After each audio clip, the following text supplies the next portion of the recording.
The fall of Napoleon Bonaparte was something truly spectacular.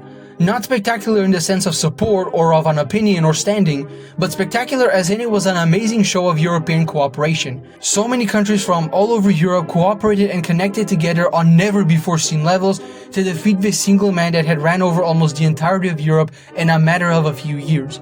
But what does he have to do with this scenario, you might ask? Well, after the coalition defeat Napoleon for the second time, and this time for good, they sent him away to the island of Saint Helena, where he lived the rest of his days until his very death.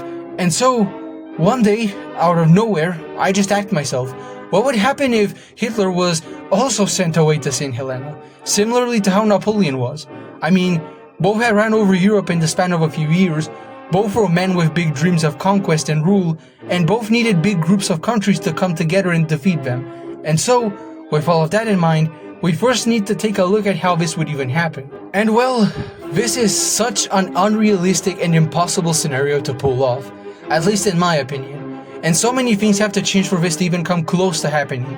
First, the West need to reach Berlin before the Soviets do, as if the Soviets reach Berlin like in our own history, and Hitler is still alive in Berlin, they will absolutely attempt to humiliate him in the public in some way, make an example out of him, and then probably try to kill him. Speaking of Hitler being alive, we need Hitler to be alive in order to this to even come even slightly close to being achievable. So overall, this scenario is near impossible to achieve.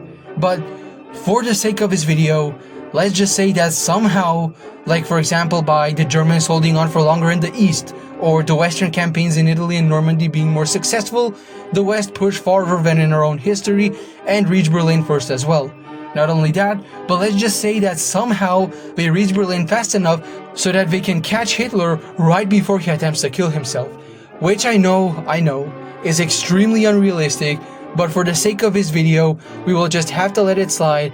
But now, with all of that out of the way, what would happen after the Western capture of Hitler?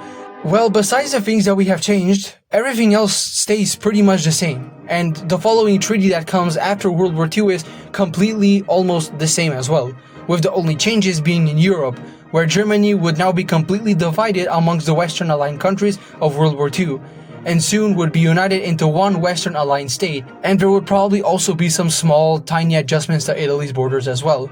But the biggest thing about this all, and the main focus of this video, is the fact that of course Hitler would be captured all well and alive by the West. But during the Nuremberg trials, he would be given a unique punishment. Instead of death or anything similar, he would be sentenced to exile in Saint Helena, as the court reflected him onto Napoleon Bonaparte and also wanted to investigate and research further on him as well. And so, with that, Hitler's new life in Saint Helena would begin.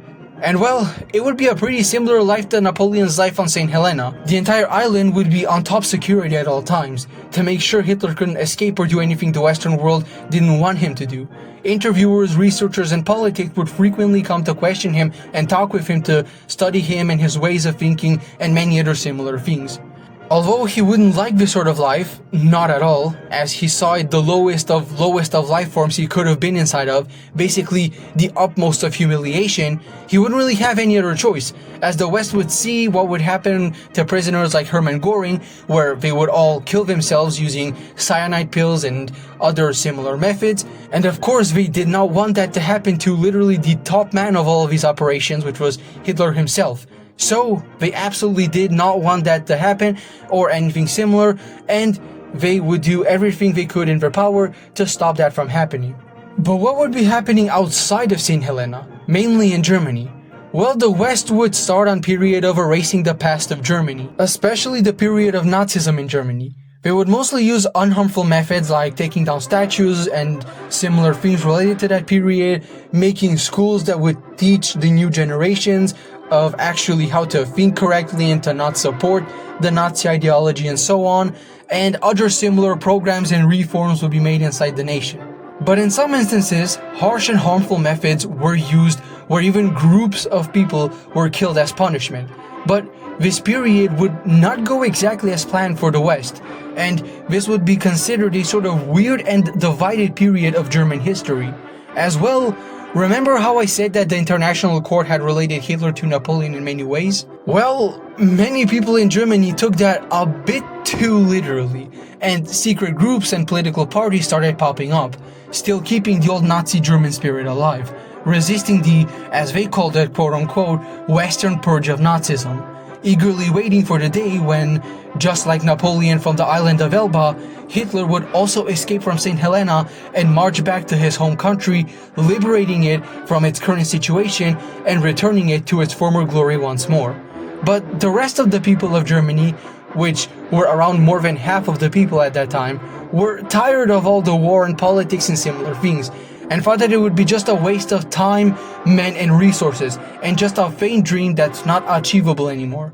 These people only wanted to concentrate on themselves and their own lives and cooperation with others, and would integrate pretty well into the new, mostly Western style lifestyle. As a cold but slowly brewing and lingering divide in Germany kept on going, even up until the very modern day. But outside of Germany, in the rest of the world, what would change? Well, not that much. Sure, yeah, the Soviets would be mad, and much more news and books and researches and propaganda and similar things would be spread and made about Hitler, but aside from that, the Cold War would mostly go on as it was, and almost nothing else would really change. And so, with all of this being said, Hitler would probably live until his late 60s or early 70s. His death would hit many people, but it would also end the saga that had been going on around him all this time.